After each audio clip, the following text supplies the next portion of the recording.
नई बहू को मिला भुक्कड़ ससुराल। लड़की का परिवार अच्छा है, 3 नंद, माता पिता, साथ में 2 छोटे भाई भी हैं। लड़का इंजीनियर है और बहुत पैसे कमाता है। ये सुनते ही नैना के होश उड़ जाते हैं। 3 नंद, 2 छोटे देवर, ऊपर से सास ससुर के साथ मेरा पति, इतना बड़ा परिवार। अरे माँ, इतने बड़े परिवार में तो मैं परेशान ही हो जाऊंगी। काम भी करूं और उनके ताने भी अलग से सुनो। अरे बेटी, परेशान क्यों होती है? पंडित जी, मेरी बेटी के लिए ससुराल ऐसा दिखाओ जहाँ माता पिता और लड़का इकलौता हो, ताकि मेरी बेटी को ज्यादा परेशानी ना उठानी पड़े। चलिए, अगर ऐसी बात है तो ठीक है, मैं आपको एक अमीर घर का रिश्ता दिखाता हूँ। इकलौता बेटा है, साथ में माता पिता रहते हैं। नैना जैसे ही लड़के की फोटो देखती है, उसे लड़के की तस्वीर अच्छी लगती है। अरे लड़का तो अच्छा है, इकलौता है, परिवार भी छोटा है, और क्या ही चाहिए। माँ, मुझे लड़का पसंद है। ओहो पगली, चलो ठीक है, कोई लड़का तो तुझे पसंद आया। पंडित जी, अब आप इसी लड़के से मेरी बेटी के रिश्ते की बात चलाइए। हाँ हाँ बहन जी, बिल्कुल। फिर क्या था, पंडित उस अमीर घर में जाकर रिश्ते की बात कर लेता है। अब दोनों परिवार एक दूसरे से मिलने लगते हैं और उनका आना जाना लगा रहता है। बहुत जल्द शादी की तारीख भी निकल आती है। मुझे नहीं पता था कि इतनी जल्दी शादी की तारीख भी निकल आएगी। बेटी, अपने ससुराल में जाकर खुश रहना। खुश तो रहूंगी ही माँ, छोटा सा परिवार है, सुबह शाम रोटी, दोपहर में सोना, फिर रात को आराम करना। नैना को बहुत आसान लग रहा था, लेकिन वैसा होने नहीं वाला था। शादी होने के बाद जब वह अपने ससुराल आती है तो उसका ससुराल में घर बहुत बड़ा होता है, जिसमें उसे सफाई करने में ही बहुत ज्यादा समय लग जाता है। हे भगवान, अमीर घराने में तो आ गई, लेकिन यहाँ झाड़ू पोछा करते करते ही मेरी कमर टूट गई। तभी आवाज आती है, बहू, ओ बहू, अरे अभी तक तूने नाश्ता नहीं बनाया? नैना फटाफट सफाई करने के बाद अपनी सास के पास जाती है। माँ जी, बस रसोई में ही जा रही हूँ, मैं पहले सफाई कर रही थी। अच्छा सुनो, मेरी नंद और उसके बच्चे आज घर पर आ रहे हैं, उनके नाश्ते के लिए आलू के पराठे बना ले। और हाँ, शिवा आलू के पराठे नहीं खाता, उसे प्याज के पराठे पसंद है, उसके लिए वही बना देना। हेमलता ऐसा कहकर चली जाती है। लो जी, मिल गया ऑर्डर, अब इतने सारे लोगों के लिए पराठे बनाने होंगे। नैना ऐसा कहकर रसोई में चली जाती है, जहाँ वो बहुत सारा आटा गूंथती है। इतना सारा आटा गूंथने में ही मेरे हाथ दुखने लगे, अभी तो इनके पराठे भी बनाने हैं। नैना रसोई में आलू के पराठे बना ही रही थी कि हेमलता की नंद माहेश्वरी अपने बच्चों के साथ आ जाती है। अरे वाह, सही समय पर आई हो नंद जी, गरम गरम पराठे बन रहे हैं। बहू, चलो नाश्ते की टेबल पर ही बैठते हैं, वहीं पर बातें करेंगे। हेमलता पूरे परिवार के साथ नाश्ते की टेबल पर बैठ जाती है, जिसके बाद रसोई से नाश्ते की टेबल का सफर करते हुए नैना बहुत थक जाती है। हे भगवान, नाश्ते की टेबल पर आने आने में ही मेरी फिरकनी बन गई। मैंने तो छोटा सा परिवार समझकर इस घर में शादी की थी, यहाँ तो सबकी अलग ही फरमाइश चलती है। तभी नैना के पति शिवा की आवाज आती है। अरे नैना, मेरे प्याज के पराठे नहीं बनाए तुमने? अभी लाती हूँ जी। नैना प्याज के पराठे बनाकर अपने पति के लिए नाश्ते की टेबल पर लेकर आती है। ये लीजिए प्याज के पराठे। तभी माहेश्वरी कहती है, बहू के हाथों से पहली बार खाना खा रही हूँ, बहुत स्वादिष्ट है ये पराठे, ये लो तुम्हारा शगुन। इस तरह माहेश्वरी नैना को शगुन देकर जाती है। सब लोग बहुत खुश होते हैं, लेकिन नैना बहुत ज्यादा थक जाती है।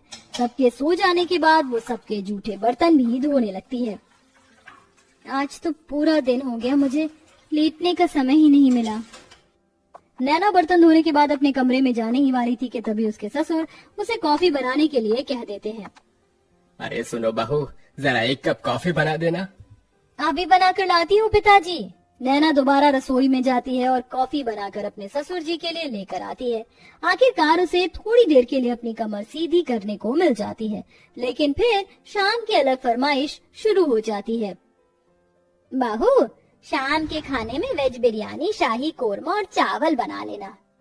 फिर से कोई आ रहा है क्या माँ जी घर पर? अरे नहीं, ये तो शिवा को बहुत पसंद है, इसीलिए बनवा रही हूँ। ठीक है माँ जी। अब शाम का खाना बनाने के लिए नैना फिर से रसोई में जाती है और खाना बनाते हुए खुद से ही कहती है, हे भगवान, कैसा परिवार मिला है मुझे। सुबह शाम मेरे ससुराल वालों को शाही पकवान ही चाहिए होते हैं, और इतने भुक्कड़ लोग हैं कि इन्हें हर थोड़ी देर में भूख लग जाती है। डिनर में इतना हैवी खाना कौन खाता है? मैं तो बेकार ही फंस गई इस घर में आकर। नैना ऐसा खुद से बोलते हुए खाना बनाती रहती है। उसे रसोई में बहुत गर्मी भी लगती है, लेकिन फिर भी वह खाना बनाती है। खाना तो बहू बहुत स्वादिष्ट लग रहा है, खुशबू से पता चल रहा है। हाँ हाँ, मेरी मेहनत जो लगी है, स्वादिष्ट तो होगा ही। नैना भी खाने की टेबल पर बैठकर खाना खाने ही वाली थी कि तभी किसी के आने की दस्तक होती है। हेलो गाइस, मेरे बिना ही खाना खा रहे हो? अरे बेटा चिराग, तुम यहाँ विदेश से कब लौटे?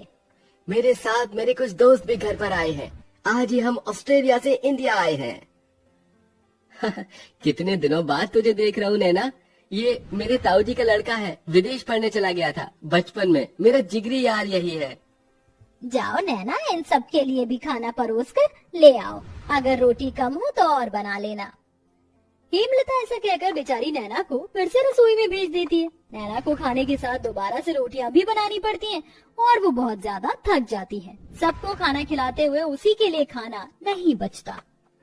ये लो, बस यही रह गया था, मेरे लिए थोड़ा भी खाना नहीं बचा। कैसे भुक्कड़ लोग हैं, एक बार भी मेरे बारे में नहीं सोचते हैं।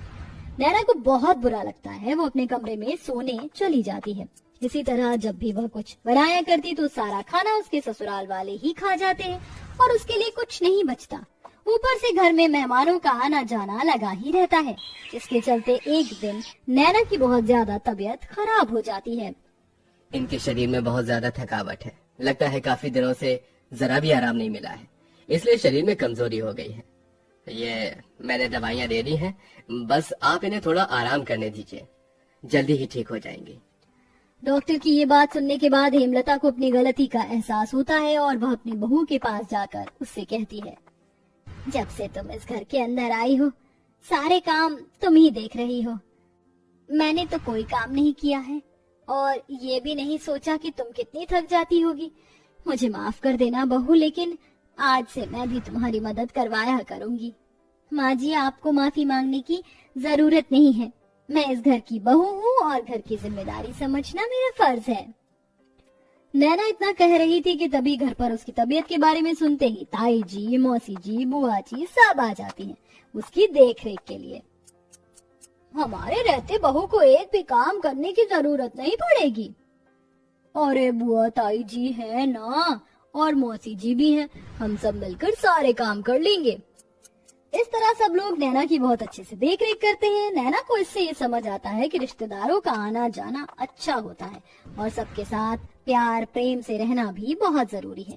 जैसे ही वो ठीक हो जाती है, वो पहले की तरह फिर से घर की सारी जिम्मेदारियां खुद उठा लेती है।